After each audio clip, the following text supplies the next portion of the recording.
श्री गिरिराज धरण की जय, श्री वल्लभाधीश की जय। तो विशेष बात चल रही थी 9वें श्लोक की, तो उसी को लेकर आगे बढ़ते हैं। चलिए, विषय सेवन करने से परिणाम में विषयों में राग आसक्ति ही बढ़ती है, जो कि पुनर्जन्म तथा संपूर्ण दुखों का कारण है। अब ये बात हम जानते हैं, जितना ज्यादा हम विषयों को भोगेंगे उतनी ही उनसे हमारी आसक्ति और राग बढ़ता चला जाएगा।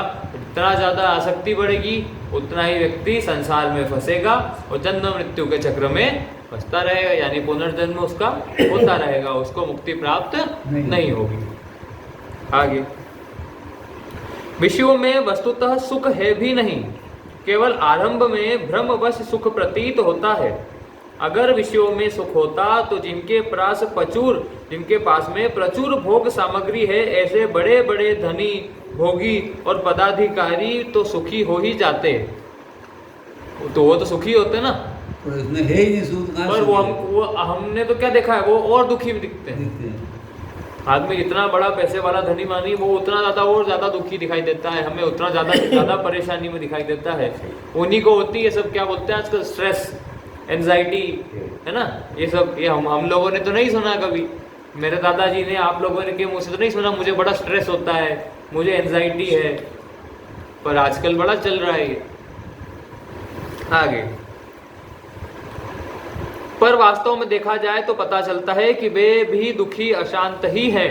कारण यह है कि भोग पदार्थों में सुख है ही नहीं, हुआ नहीं, होगा नहीं और हो सकता भी नहीं, है ना। संसार के जो विषय भोग है उनमें कोई सुख नहीं है, वो है तो शनि के, वो तो बस छाया है, सुख की छाया।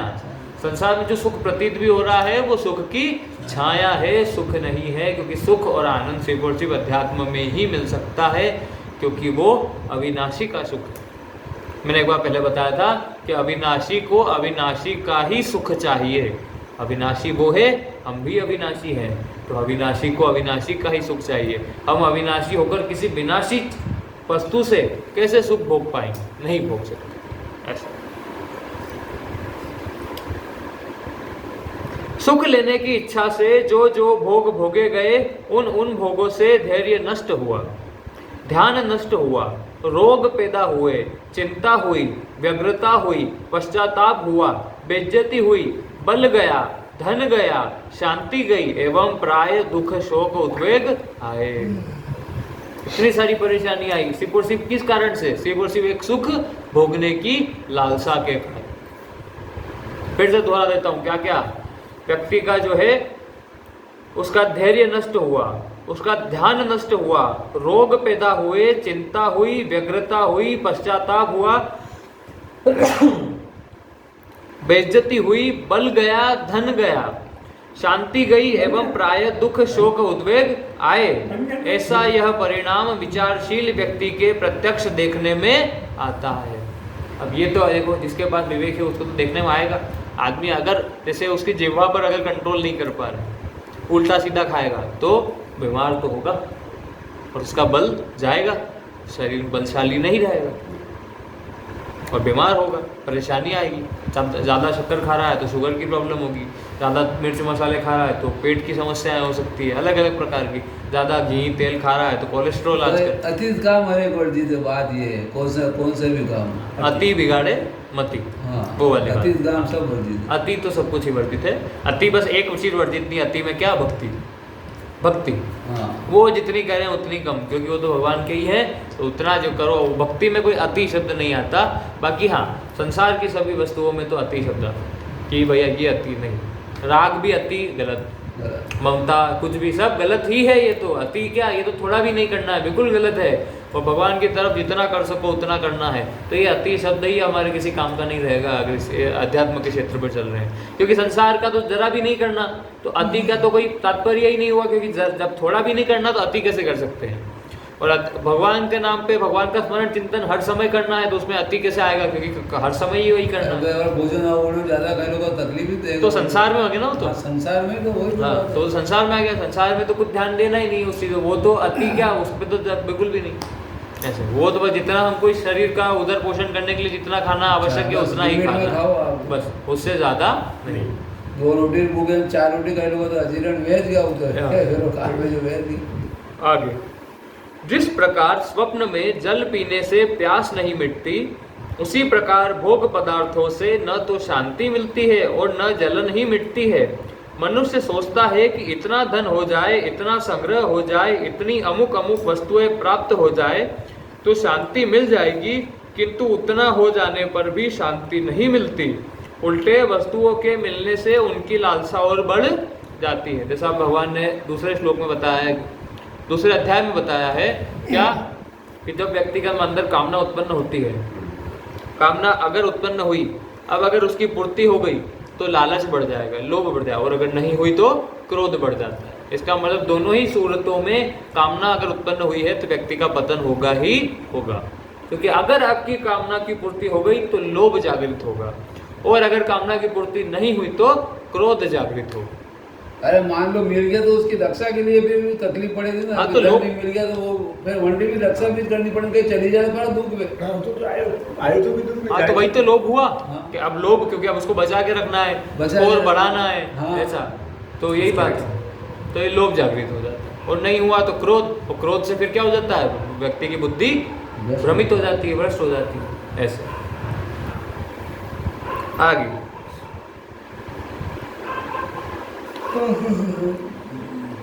धन आदि भोग पदार्थों के मिलने पर भी और मिल जाए और मिल जाए, यह क्रम चलता ही रहता है। आप मुझे बता दीजिए, कोई व्यक्ति कह दे कि बस अब मैंने बहुत कमा लिया, मुझे नहीं कमाना। सभी लोग अपने अपने, आज हमारे गांव में एक गरीब व्यक्ति भी है, पैसे वाला भी है, गरीब भी बोलता है कि मुझे और मिल जाए, और जो गांव का सबसे अमीर धनी व्यक्ति है आज की तारीख में भी, वो भी बोलता है कि मुझे और मिल जाए। अरे भाई सब जान लेंगे यही मिल के जानना पड़, सब लगती इसी के बस, पीछे पड़ा हुआ, सबको यही सब चाहिए। इसी के पीछे लग रहा, लूटा कौन रहा है। रामलीला लड़े का कन्या ऐसा कहीं लिया, अगर रामलीला में कोई लुटे हुए आगे, तो यह क्रम चलता ही रहता है, परंतु संसार में जितना धन्य धान्य है, जितनी सुंदर स्त्रियां हैं, जितनी उत्तम वस्तुएं हैं, वे सब की सब एक साथ किसी एक व्यक्ति को मिल भी जाएं तो भी उनसे उसे तृप्ति नहीं हो सकती, उसके बाद भी नहीं होने वाली।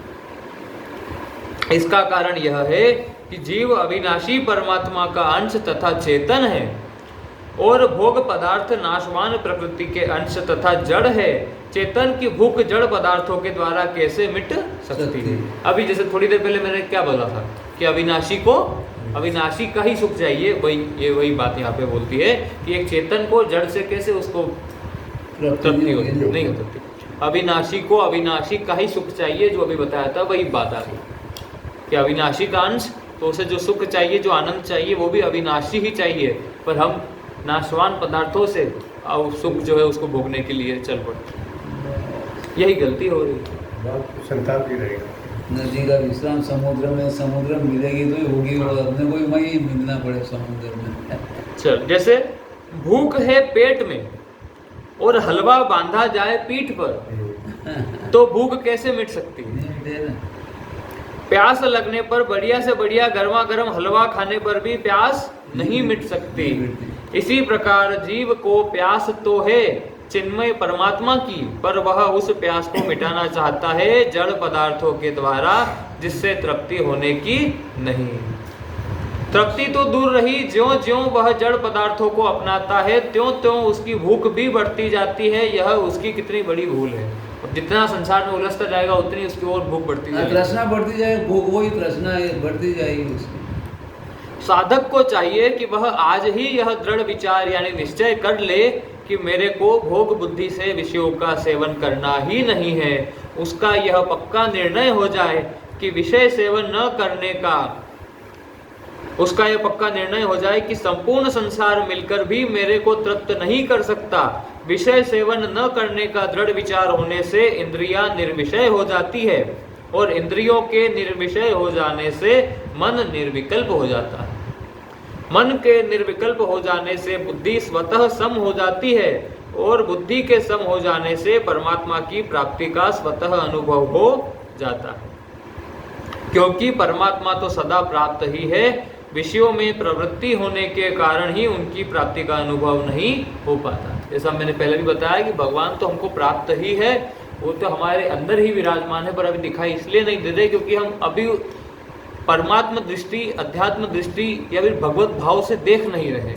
अभी हम किस भाव से देखते हैं? देह भाव से, देह शरीर के भाव से, संसार के भाव से। संसार में दृष्टि, भगवान की तरफ देख ही नहीं रहे हो तो भगवान दिखेंगे कैसे? मैं अगर आपकी तरफ देखूंगा नहीं तो आप मुझे दिखाई कैसे दोगे? अब मैं देख इनकी तरफ रहा हूं तो मुझे आप नहीं दिखाई दे रहे, मैं देख संसार की तरफ रहा हूं तो मुझे प्रभु मेरे नहीं दिखाई दे रहे। जिस दिन संसार से मेरी पूरी आसक्ति खत्म हो गई, वैराग्य विकसित हो गया, उस दिन प्रभु मेरे सामने आकर खड़े हो जाएंगे कि ये राम, मैं तो मैं कब से तेरे साथ ही था, पर तूने मेरी तरफ नजर डाली ही नहीं। ऐसा वरना कुछ नहीं, प्राप्त की प्राप्ति। हाँ। प्राप्त तो है ही हो, प्राप्ति ने ज्ञान नहीं हो, विश्वास ही नहीं हो।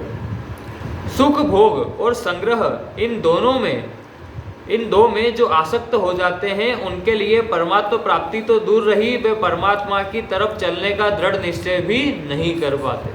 क्या क्या? एक तो सुख भोग और संग्रह, हर व्यक्ति यही कर रहा है। एक तो सुख भोगना चाहता है, दूसरा ज्यादा से ज्यादा संग्रह करना चाहता है।